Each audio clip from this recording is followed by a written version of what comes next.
Kolkata rape murder, Ghosh के करीबियों को अस्पताल में ठेके दिलाए, दवा वेंडर को सोफा फ्रिज सप्लाई का काम दिया, गार्ड की पत्नी कैंटीन चलाती है।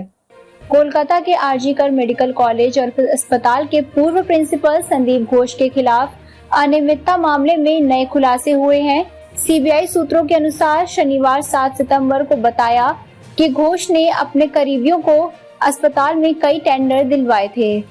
उसने सुमन हाजरा नाम के एक दवा वेंडर को सोफा और फ्रिज सप्लाई का कॉन्ट्रैक्ट दिलवाया था। घोष की सिक्योरिटी गार्ड की पत्नी अस्पताल की कैंटीन चलाती थी। पूर्व प्रिंसिपल पर अपनी पसंद के डॉक्टरों की नियुक्ति के लिए मेडिकल हाउस स्टाफ की भर्ती में भी गड़बड़ी का आरोप है।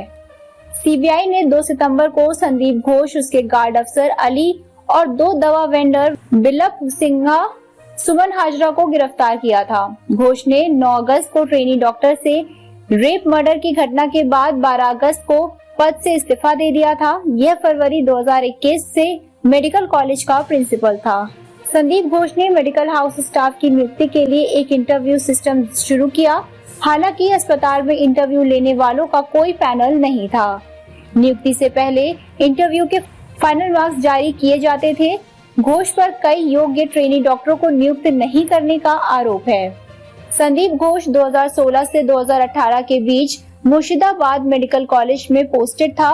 वह तब से बिरलभ और सुमन को जानता था। घोष अपने सिक्योरिटी गार्ड बिरलभ और सुमन के साथ भ्रष्टाचार का नेटवर्क चलाता था। घोष ने आरजीकर मेडिकल कॉलेज में प्रिंसिपल बनने के बाद बिप्लब व सुमन को कोलकाता बुला लिया। उसने दोनों वेंडर्स को अस्पताल के कई टेंडर दिलवाए। घोष का गार्ड अस्पताल के बायोमेडिकल कचरे को बेचने के लिए भी वेंडर्स से कॉन्ट्रैक्ट करता था। विप्लव मां तारा ट्रेडर्स, बाबा लोकनाथ तियासा एंटरप्राइजेस समेत कई कंपनियां चलाता था। वह इन सभी कंपनियों के नाम पर अस्पताल में टेंडर्स के लिए अप्लाई करता था ताकि टेंडर के लिए मार्केट में कंपटीशन दिखे।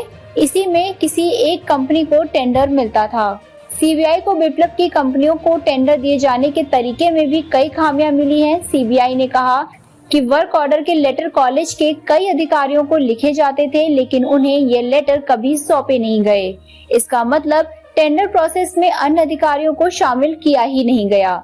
एजेंसी के मुताबिक घोष ने गार्ड की पत्नी नरगिस की कंपनी ईशान कैफे को अस्पताल कैंटीन का ठेका मिला।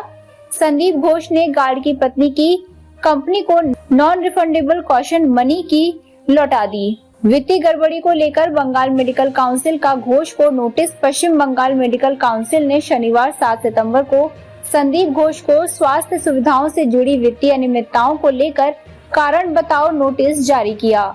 मेडिकल काउंसिल के अधिकारी ने कहा, घोष को 3 दिन का समय दिया गया है। वित्तीय गड़बड़ी के गंभीर मामलों में मेडिकल रजिस्ट्रेशन रद्द हो सकता है, लेकिन रद्द होने से पहले नोटिस देकर जवाब मांगा जा सकता है। 5 सितंबर को सीबीआई की जांच में सामने आया कि ट्रेनी डॉक्टर के रेप मर्डर के अगले दिन ही संदीप घोष ने सेमिनार हॉल से लगे कैमरों के रेनोवेशन का ऑर्डर दिया था। ट्रेनी डॉक्टर का शव 9 अगस्त की सुबह सेमिनार हॉल में ही मिला था। सूत्रों के मुताबिक सीबीआई को ऐसे डॉक्यूमेंट्स मिले हैं जिनमें इस बात की पुष्टि हुई है कि संदीप घोष ने 10 अगस्त को लेटर लिखकर state public workers department PWD को सेमिनार हॉल से लगे कैमरे और टॉयलेट का रेनोवेशन करने को कहा था। इस परमिशन लेटर पर घोष के साइन भी हैं। जांच अधिकारियों का कहना है कि रेनोवेशन लेटर से यह साफ हो रहा है कि घोष को यह काम कराने की जल्दी थी। लिहाजा यह डॉक्यूमेंट रेप मर्डर केस और आरजीकर कॉलेज में वित्तीय गड़बड़ी के केस के बीच कड़ी जोड़ने में मदद कर सकता है।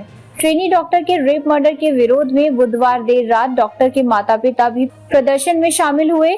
पीड़ित के पिता ने कहा, पुलिस शुरुआत से ही इस केस को दबाने की कोशिश कर रही है। डेड बॉडी को पोस्टमार्टम के लिए ले जाने तक हमें पुलिस स्टेशन में इंतजार करना पड़ा।